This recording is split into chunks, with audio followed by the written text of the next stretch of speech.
Bismillahirrahmanirrahim.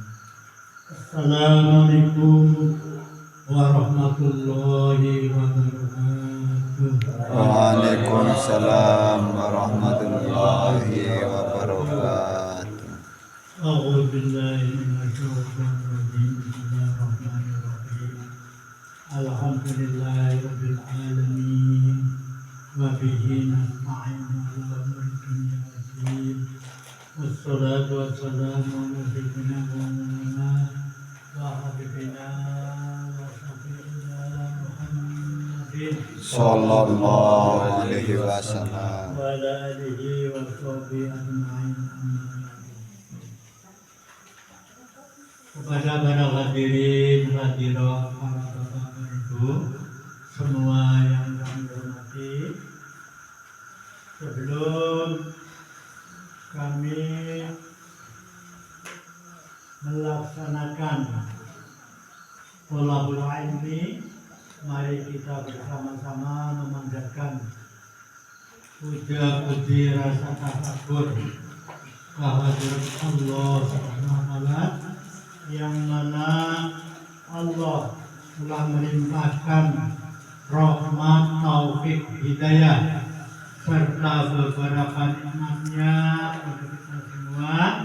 Pertama-tama kita diberi nikmatul hidayah wal imdad, juga nikmatul iman dan Islam, juga diberi nikmat yang merupakan kesehatan kita semua, sehat lahiriah, sehat batiniah, sehingga pada malam ini kita bersama-sama bisa menunaikan kewajiban kita sebagai kaum muslimin muslimat, yaitu thalabul ilmi.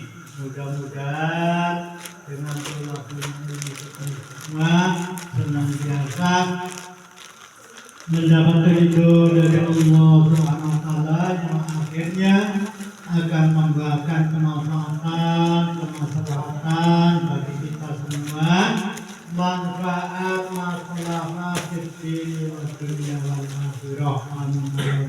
Amin. Kedua kalinya rahmat serta salam semoga senantiasa dilimpahkan ketangguhan beliau Rasulullah Sallallahu alaihi wasallam. Yang mana beliau telah membawa kita semua dari alam yang gelap gulita, yakni alam kejayaan, dibawa ke alam yang terang benderang, yakni dengan terwujudnya agama Islam. Mudah-mudahan kita semua bisa menjalankan syariat Islam, dan mudah-mudahan kita semua mendapat syafaat dari Rasulullah Sallallahu Alaihi Wasallam. Amin.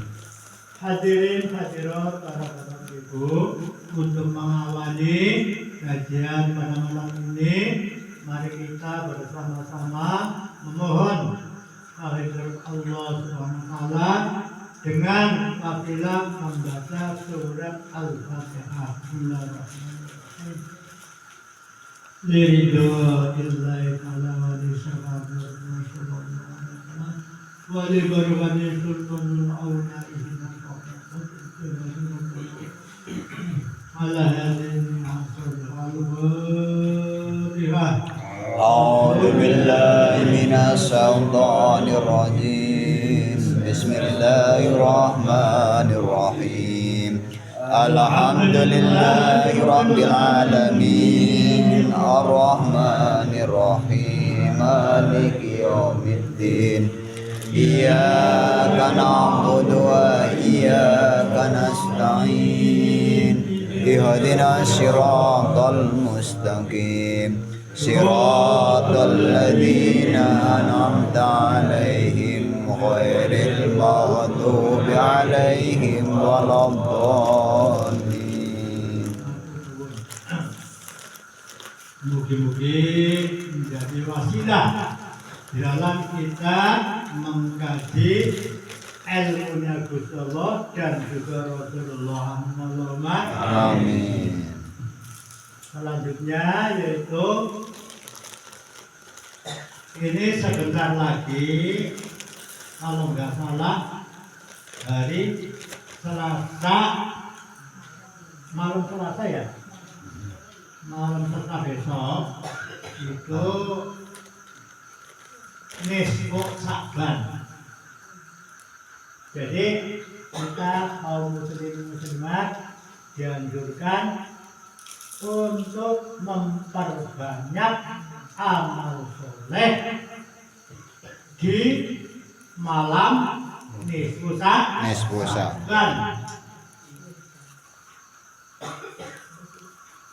Karena bulan Sa'ban, nisfu Sa'ban itu membawa berkah yang sangat besar apabila kita kaum muslimin muslimat mau menyambut datangnya nisfu Sa'ban dengan berbagai macam amaliyah yang di situ diridhoi oleh Allah Subhanahu wa taala, insyaallah besar sekali berkahnya. Terutama kita semua di dalam bulan Sya'ban dianjurkan yaitu untuk berpuasa mulai tanggal 1, 2, 3, 4, 5 sampai 15 hari.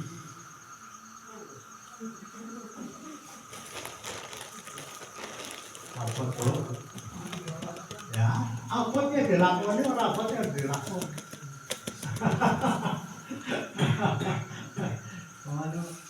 Ya sunat nih, apa fadilah. Jadi dianjurkan berpuasa sunat yaitu mulai tanggal 1 sampai tanggal 15. Ya, sehabis 15 yakni malam 16, 17, 18 sampai ke 30 itu menurut syariat diharamkan. Tidak boleh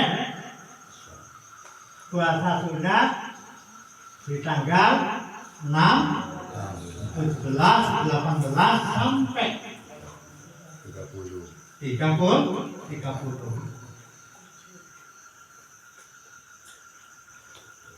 Terkecuali puasa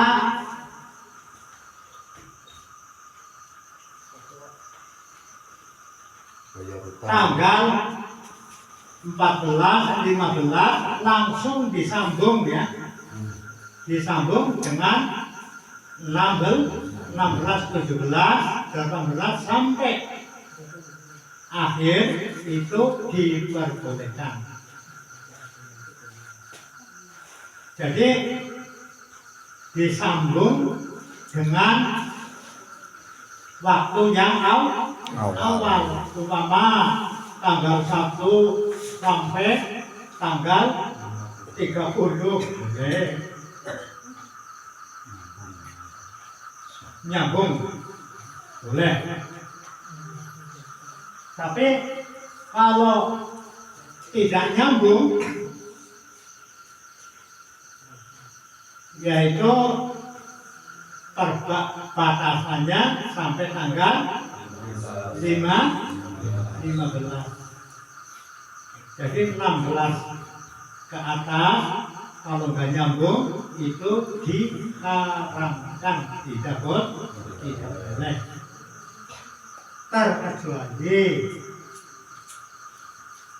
puasa nadar umpama nadar kapan-kapan kalau sakitnya sembuh umpama insya Allah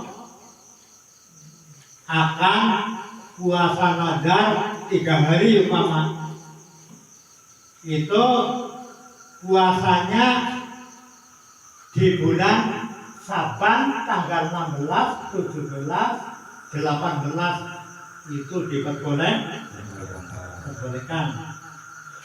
Soalnya itu puasa nadar boleh.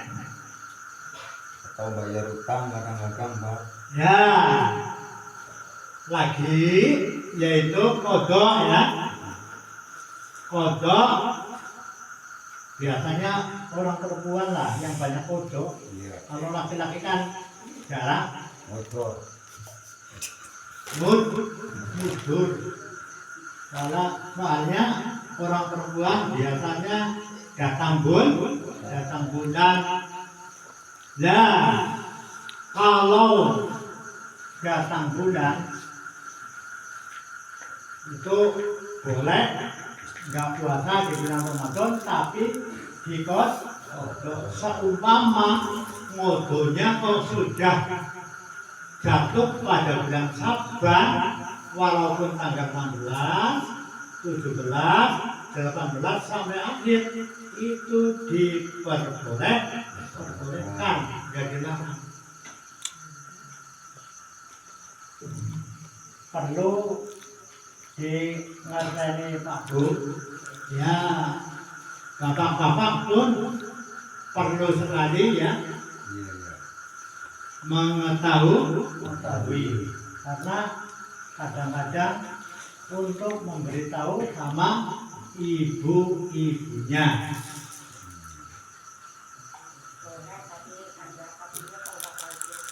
Apa? Ada tambahannya apa enggak? Tanggal 16, 17, foto itu perempuan, ada tambahannya apa enggak? Pokoknya kalau kodok tanggal 16 sampai 30 diperbolehkan, tidak dilarang. Atau nadar sampai mulai tanggal 16 sampai 30 pun diperbolehkan.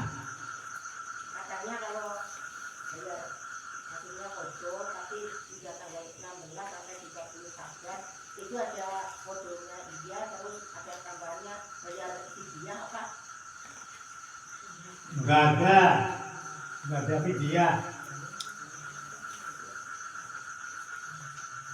Yang bayar fidyah umpama orang menyusui atau hamil tapi tidak puasa karena khawatir anaknya enggak kuat atau hamilannya tidak kuat, itu wajib kodok dan wajib bayar fidyah. Tapi kalau niatnya dirinya sendiri yang enggak kuat, itu cuman kodok nggak bayar fidyah. Jadi kalau kodoknya orang yang tidak hamil, tidak menyusui ya, itu cuman kodok tidak membayar fidyah. Jelas Bu? Begitu. Kalau kurang paham ditanyakan biar diterangkan. Kalau diterangkan kan udah jelas, tinggal kita mengamalkan. mengamalkan.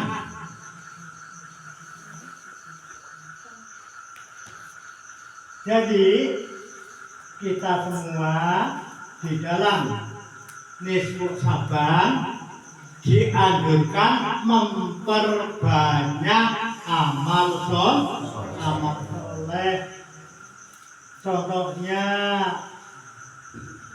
diperintahkan,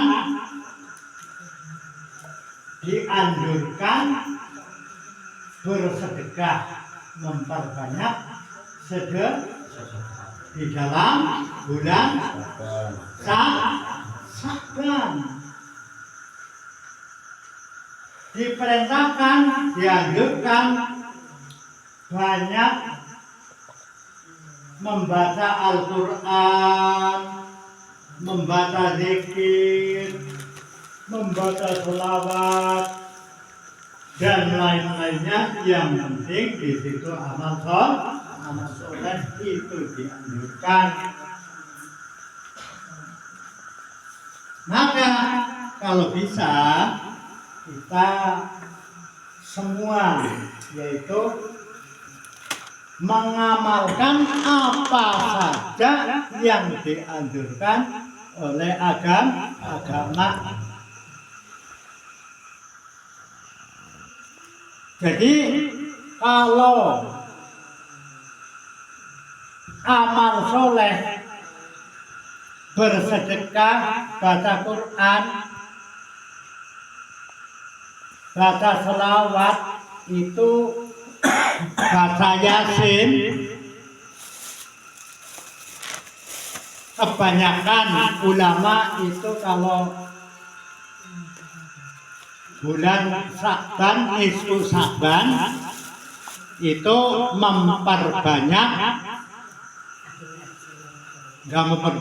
membaca surat Yasin 3 kali. 1. Niat yaitu minta dipanjangkan umur oleh Allah. Dalam arti panjang umur itu umurnya yang panjang, tapi digunakan untuk taat kepada Allah, yakni untuk beribadah. Yang kedua yaitu minta sama Allah, berdoa sama Allah, mudah-mudahan dimudahkan rezeki dan juga barokah rezeki.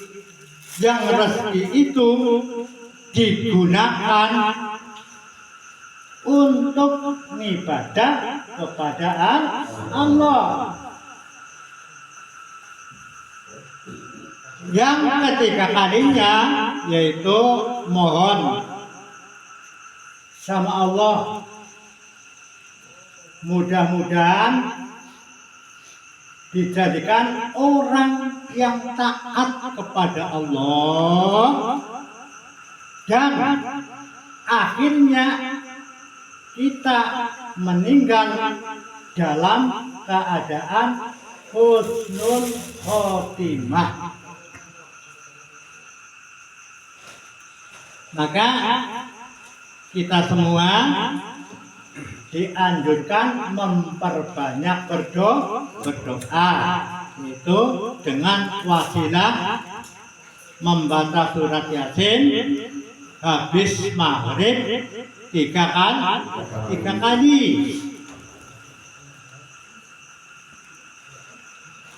Kalau membaca Yasin, membaca Al-Quran, membaca selawat, zikir, itu tidak ada khilaf di dalam ulama. Yang ada khilaf dalam ulama, pendapat ulama, yaitu masalah sholat sunat. Khilaf. ada sebagian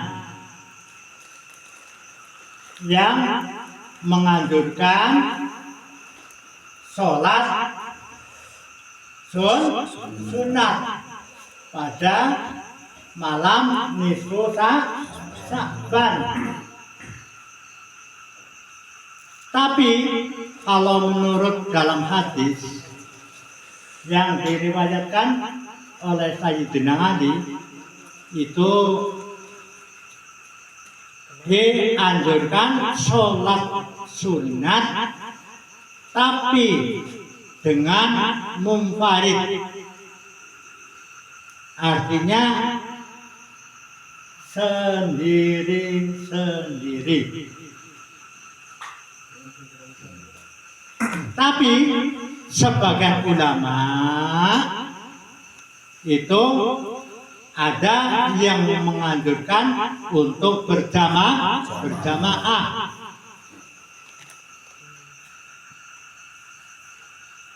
Ada yang melarang dijalankan dengan berjamaah. Khilaf kalau sholat itu khilaf. Tapi kalau seperti baca yasin, zikir, selawat, sedekah itu tidak ada khilaf. Tapi kalau masalah sholat ada yang mengatakan bahwa kalau yang termasuk orang keras-keras itu ya, kalau dijalankan dengan berjamaah itu diharamkan, tidak boleh sama sekali, bid'ah katanya.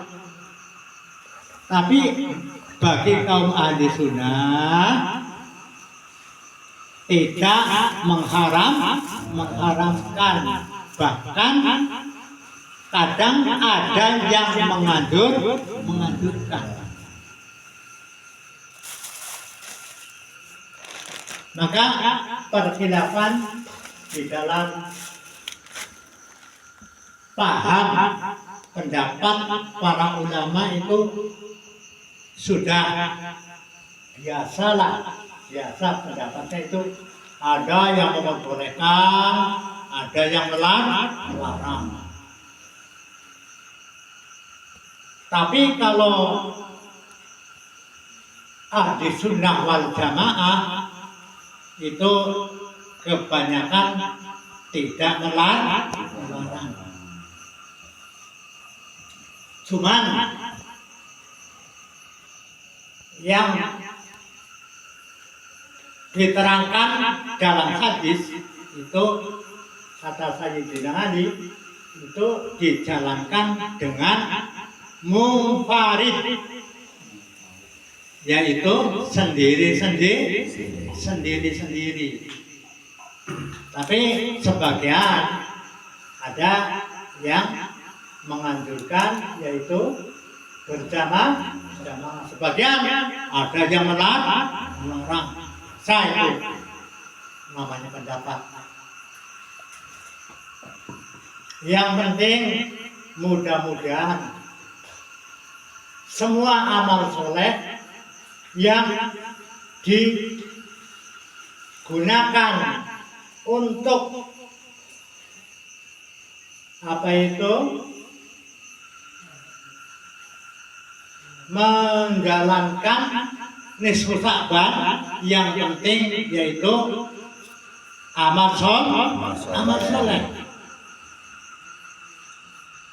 Amal soleh apa saja, yang penting itu amal soleh.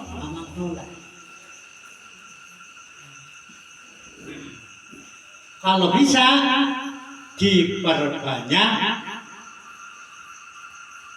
sedekah.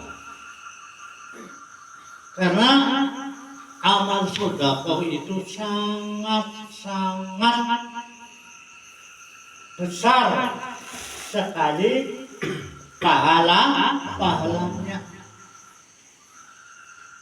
Sampai orang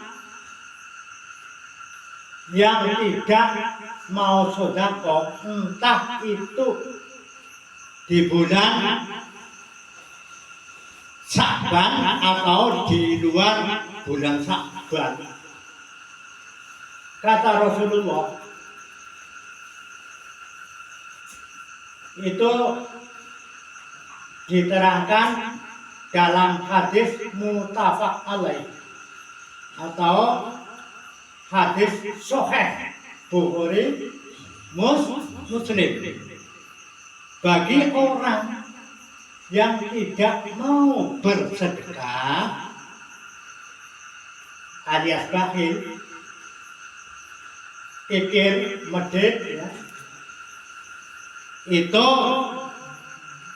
diterangkan dalam hadis kata Rasulullah. Ini sebenarnya hadisnya panjang, tapi diambil kesimpulannya saja, yaitu kata Rasul, Allahumma a'ti munfikon khulafa, yang artinya ya Allah, berilah pengembalian atau berilah apa itu ya, pengembalianlah yang lebih bagus, lebih banyak daripada yang disedekahkan.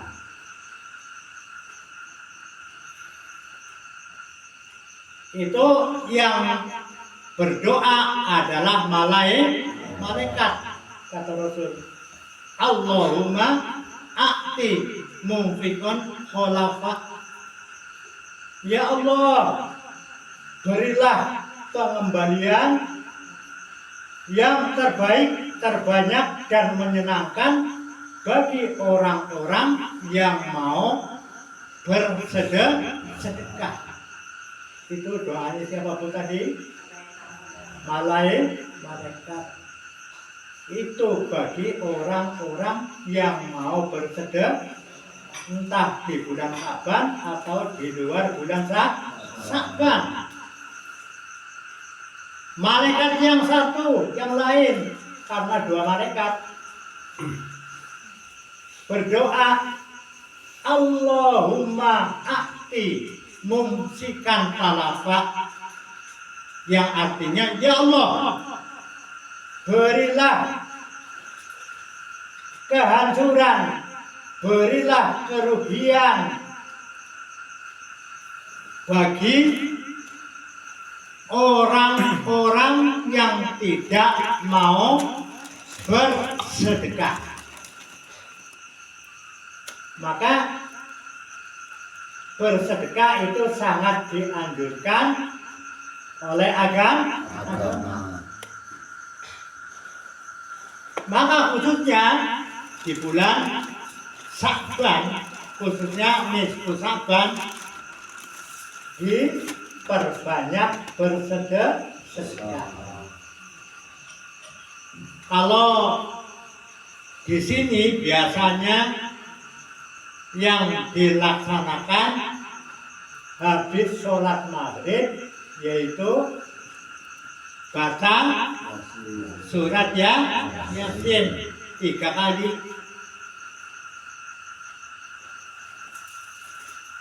Insya Allah besok malam Selasa pun diadakan, yaitu membaca surat Yasin 3 kali. Yang mau sholat berjamaah ya monggo. Sing ora sholat ya monggo, tapi jangan lupa yaitu membuat amal soleh, yaitu untuk bekal kita semua pulang ke hadirat Allah. Karena kalau nggak membuat amal soleh sekarang, nunggu kapan Pak Bu? Karena kesempatan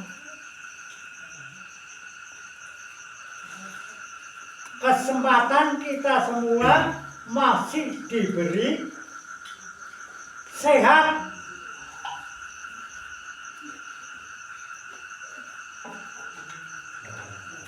Oh, mati ya.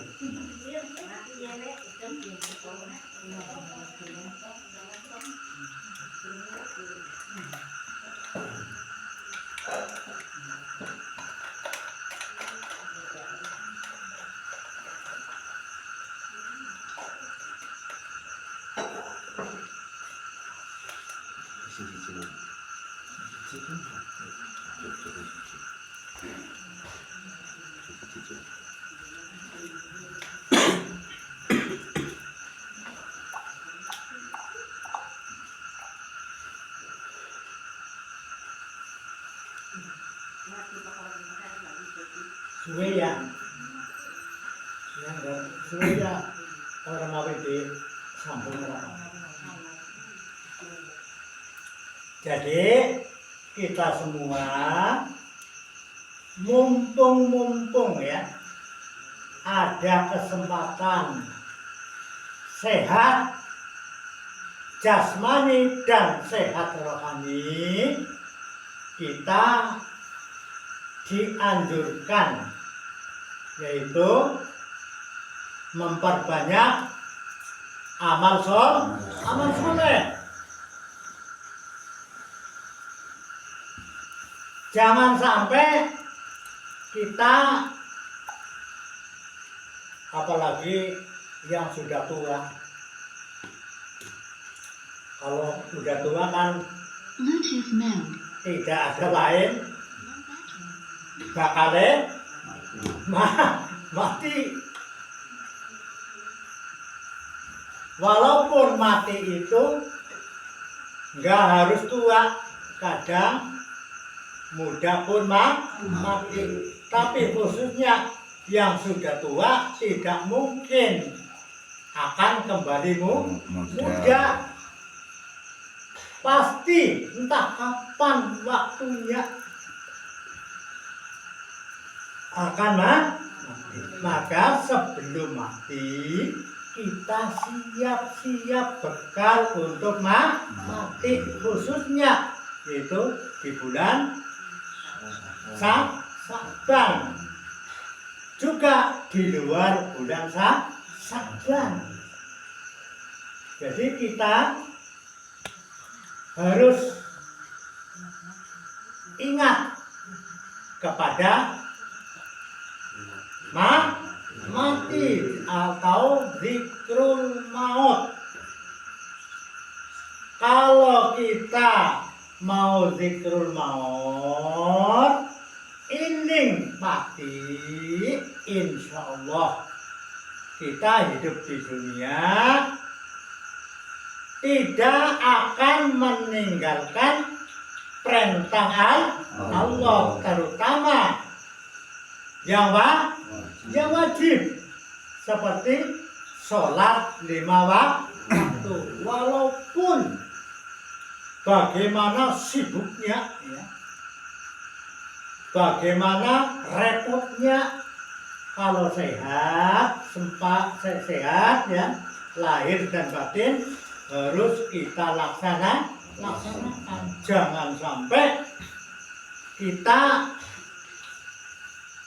meninggalkan sholat 5 waktu, karena itu kewajiban. Lagi pula kalau sampai ditinggalkan sholat 5 waktu, itu ancamannya Allah gimana, Bu?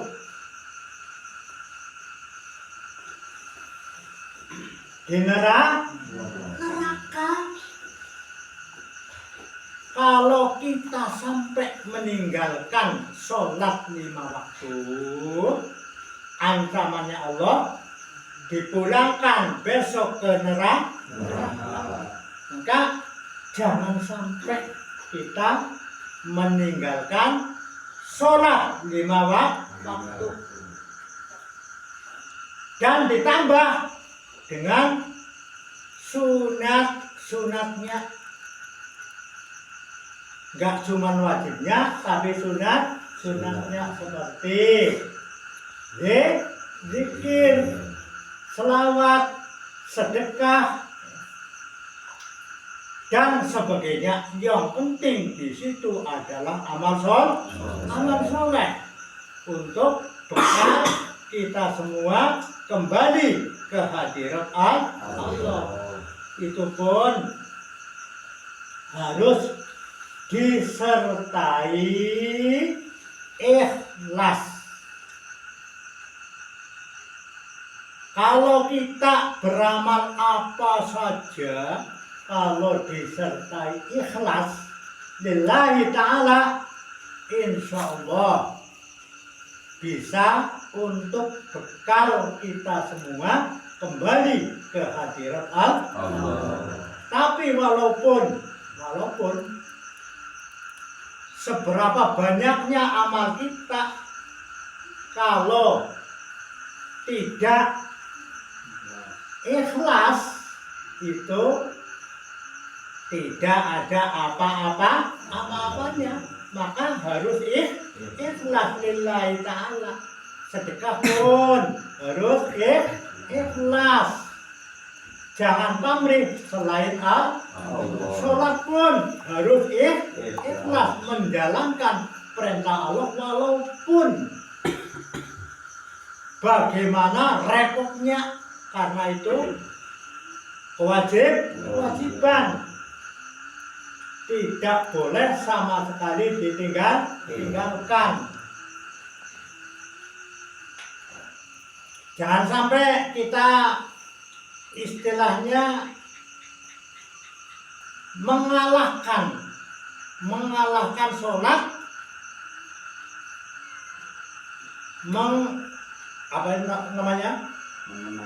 memenangkan kerjaan. Jadi kerjaan pun penting, sholat pun penting, tapi lebih penting sholat. Jangan sampai kita meninggalkan sholat 5 waktu, karena ancamannya yaitu neraka. Kalau sampai tinggal sholat, kita semua ya akan celaka. Dulu zaman Nabi dan sahabat, ada orang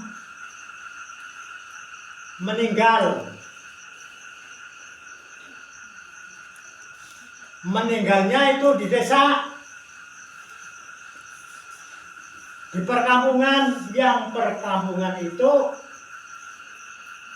pas tidak ada orang yang ada di rumah, terkecuali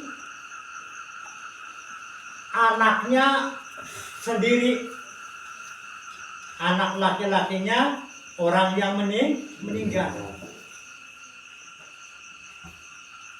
Lalu anak laki-lakinya lantaran di desanya sana tidak ada orang yang merawat jenazahnya bapaknya, akhirnya datang kepada Rasulullah. Rasulullah sedang duduk-duduk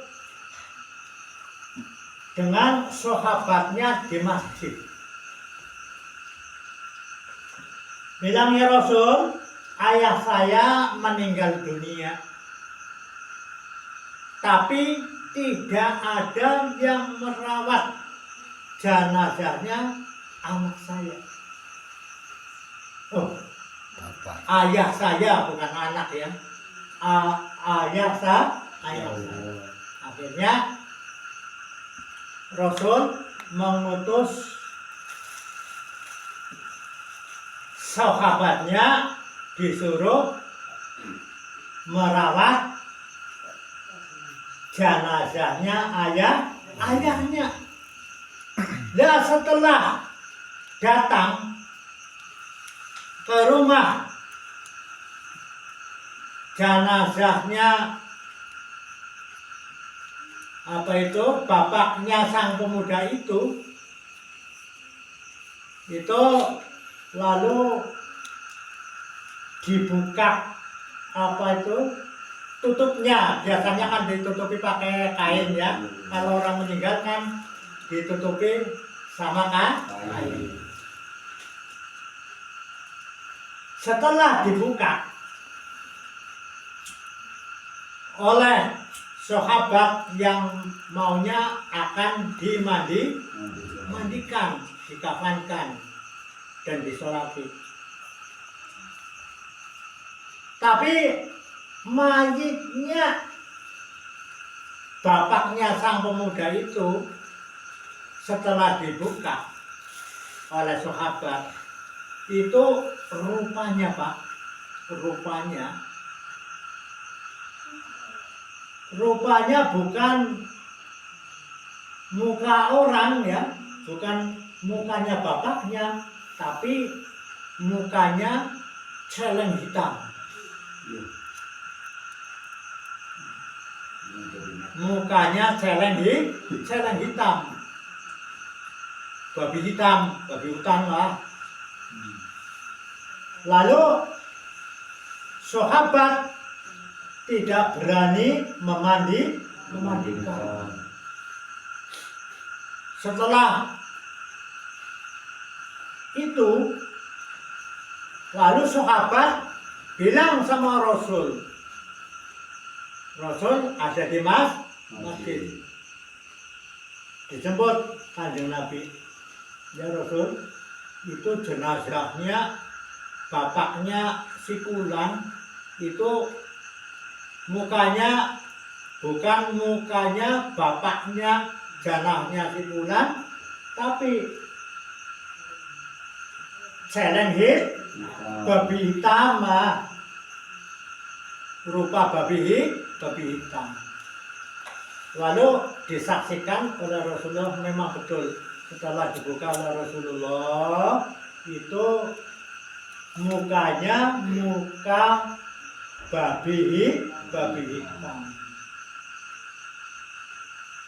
Lalu Rasulullah memohon pada Allah,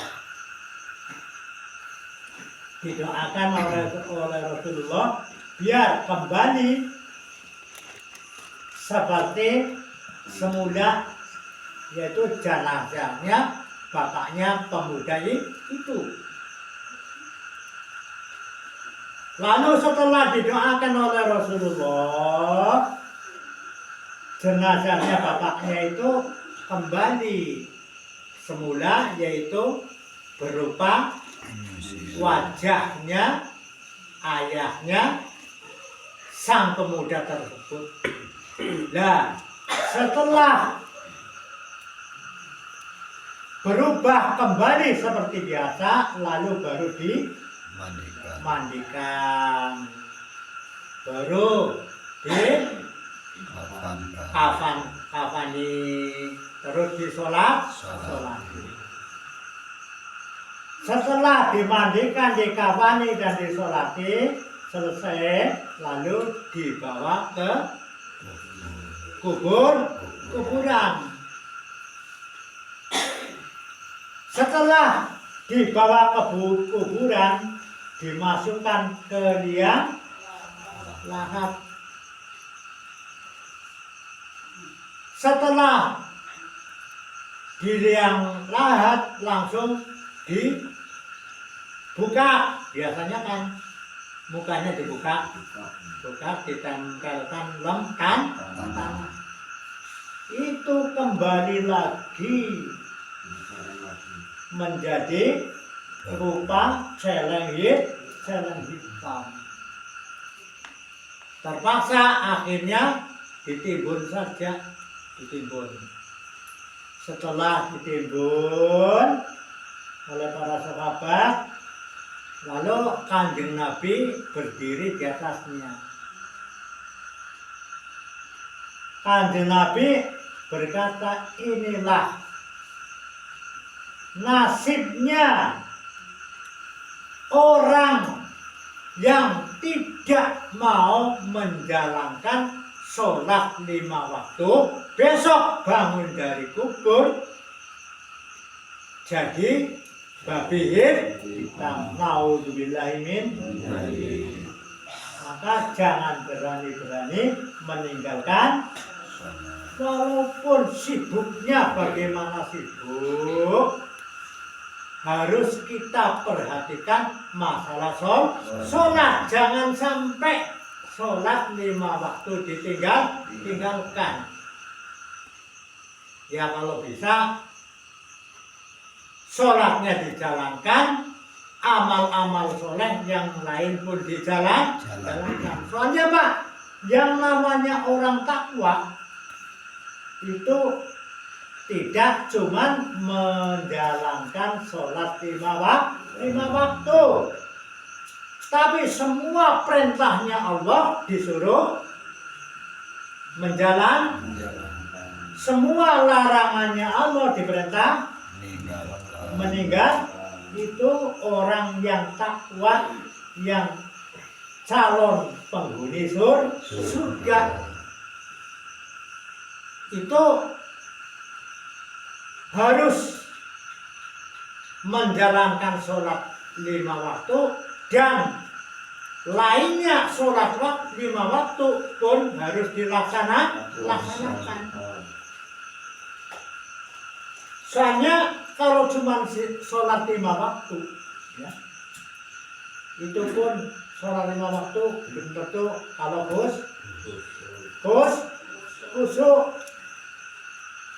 Siapa sing khusyuk? Sama sing khusyuk boleh sholat. Banjal Bapak takon, siapa yang sudah khusyuk? Khusyuk itu susah, paling-paling kalau di khusyuk susah. Jadi jangan cuman sholat 5 waktu yang dilaksanakan, atau puasa, zakat, haji. Jangan cuman itu saja, yang wajib-wajib saja. Yang wajib lainnya pun dilaksanakan. Jangan yang penting kita udah sholat 5 waktu, udah zakat, udah puasa Ramadan, udah haji, aku calon surga, ahli surga. Belum tentu Pak Bu. Makanya kalau bisa sholat, zakat, puasa, haji pun dilaksanakan, itu wajib. Tapi ada yang wajib lagi Pak Bu, yaitu birrul walidain, berbakti baik kepada kedua orang tua. Jangan mentang-mentang yang penting aku sudah sholat, khusyuk, puasa wajib, zakat, haji, aku calon ahli surga. Belum tentu. Cuman mudah-mudahan ahli surga, tapi belum tentu Pak. Karena dalam hadis, yang hadisnya itu panjang. Di sini yang saya terangkan itu cuma artinya saja. Ada riwayat dalam hadis, yaitu yang namanya sahabat Alqamah. Alqamah rajin ibadah, sembayangnya pun rajin, zakatnya pun zakat, puasanya pun puasa, hajinya pun haji, dermawan pun dermawan, gak medit. Alqamah lumang kepada siapa saja. Kalau minta, Alqamah mau najis. Jihad pun, ikut perang pun melawan orang kafir. Kalau dalam perhitungan lahir kan amalnya banyak itu ahli surga. Tapi Alqamah sakit batu, sakit sampai parah, sehingga di waktu nazak itu apa itu sakaratul maut ya, itu waktu sakaratul maut Alqamah itu sangat susah diajari membaca syahadat asyhadu alla ilaha illallah wa asyhadu anna muhammadar rasulullah. Tidak mau, tidak bisa. Padahal biasanya kalau sholat baca syahadat. Sholatnya rajin, syahadatnya rajin. Puasanya rajin. Jihad pun jihad. Loman pun loman, dermawan. Gak medit, gak pelit. Tapi akan meninggal Alqamah susah, tidak bisa ninggal. Akhirnya Rasulullah diparani apa bahasa Indonesia? Dijemput ya. Rasulullah dijemput.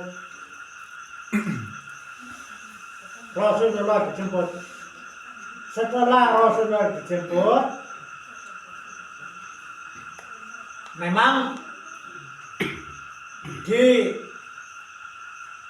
dituntun apa?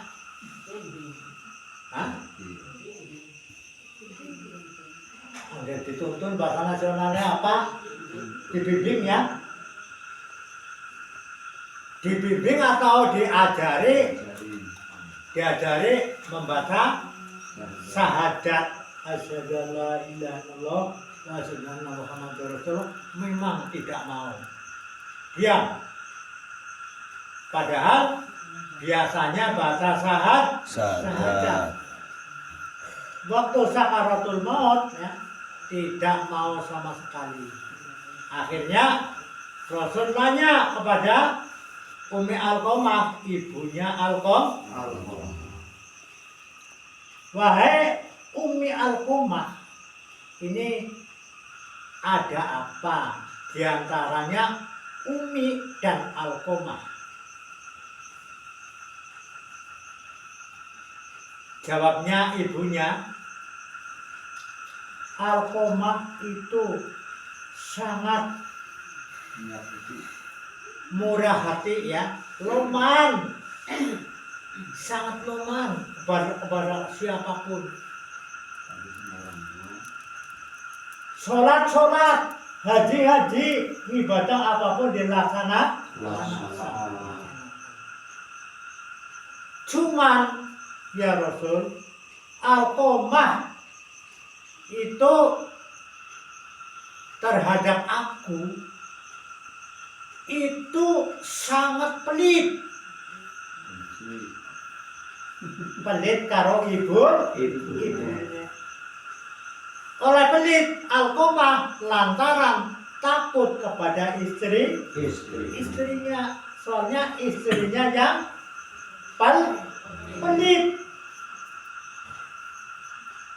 Biasanya kalau orang laki-laki kan kebanyakan kalau urusan weweh ya, memberi sedekah itu kepada orang tua kadang-kadang kalah karo wong.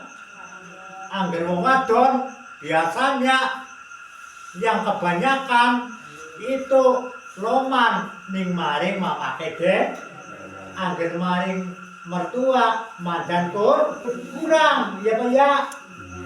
Iya, soalnya pendirane ibu mama nama kucing ngandungnya ngelahirannya kok mertua diwai mertua ya di samping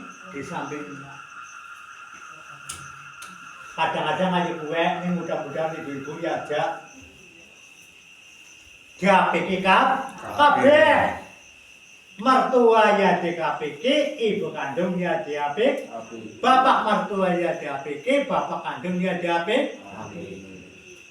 Ada kayak Alkoma mau memberi ya kepada ibunya, istrinya mau, tapi kepada ibu kandungnya tidak mau. Lantaran apa, Bu? Takut istri. Takut istrinya ngomel. Maka jangan ditiru. Takut.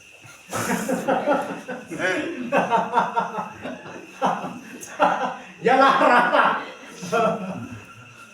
Ya lara. Ya akhirnya tolong Bu ya. Bu Alkoma, ini kan anak ibu. Tolong dimaafkan biar jangan susah di dalam menghadapi sakaratul maut. Ibunya kenceng, ngerti kenceng? Iya. Tidak mau memberi maaf. Saking sakitnya. Alkoma mau ngasih uang nggak boleh, ngasih makanan nggak boleh, ngasih pakaian nggak boleh. Kayak apa jadi ibu kayak gue? Ngelangsa, nangis lah. Imo kok uangnya Alkoma banyak, cuman kalah sama menantunya.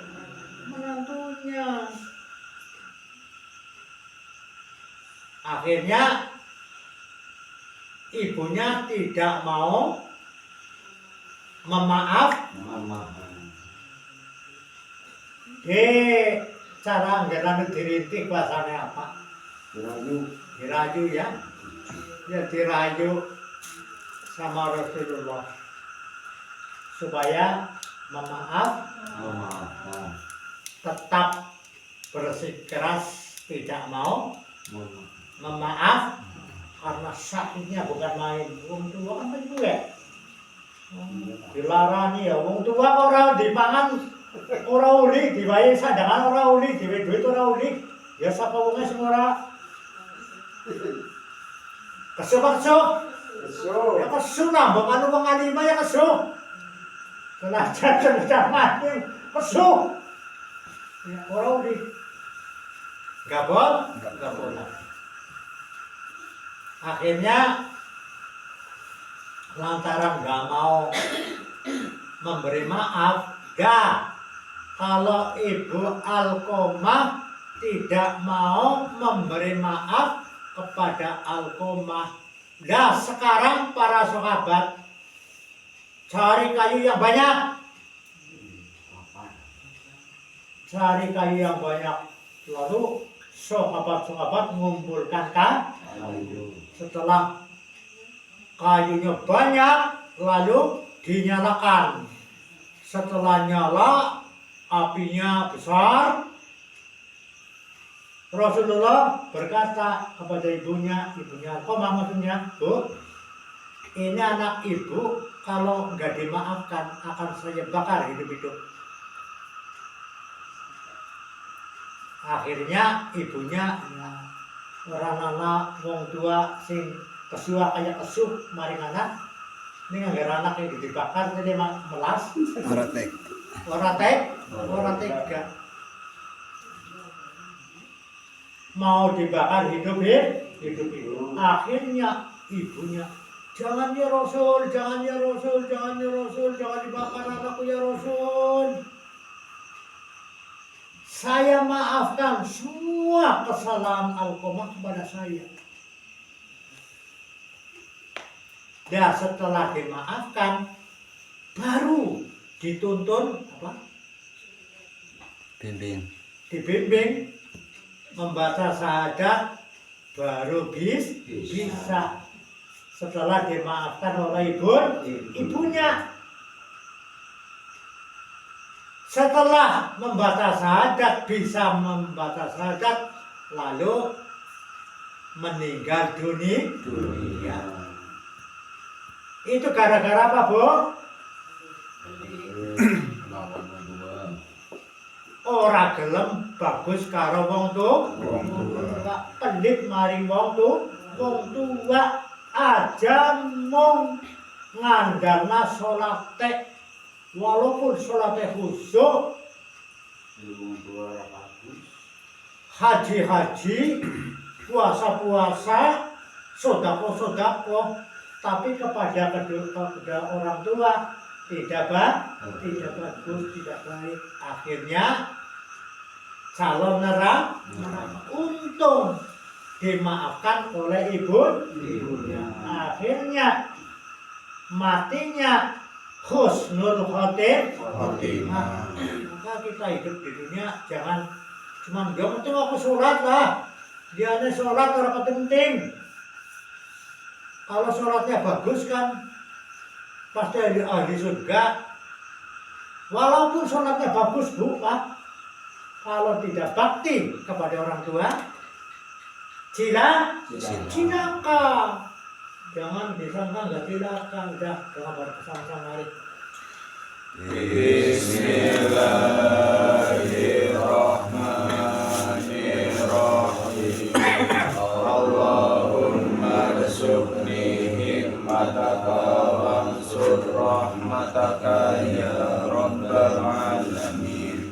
Allahumma rizukni hikmataka wansur rahmataka ya rabbal alamin. Allahumma rizukni hikmataka wansur rahmataka ya rabbal alamin.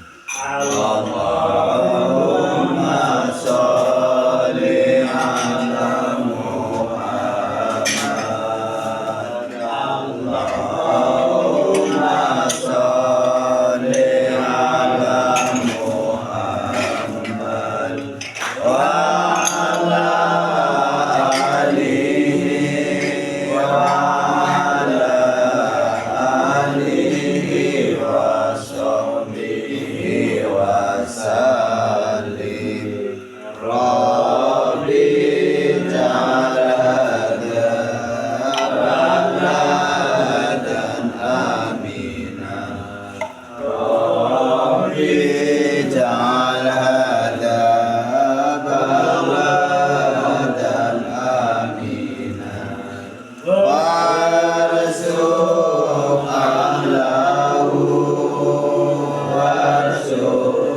ahlahu rizqan wasi'an hasanan halalan thayyiban.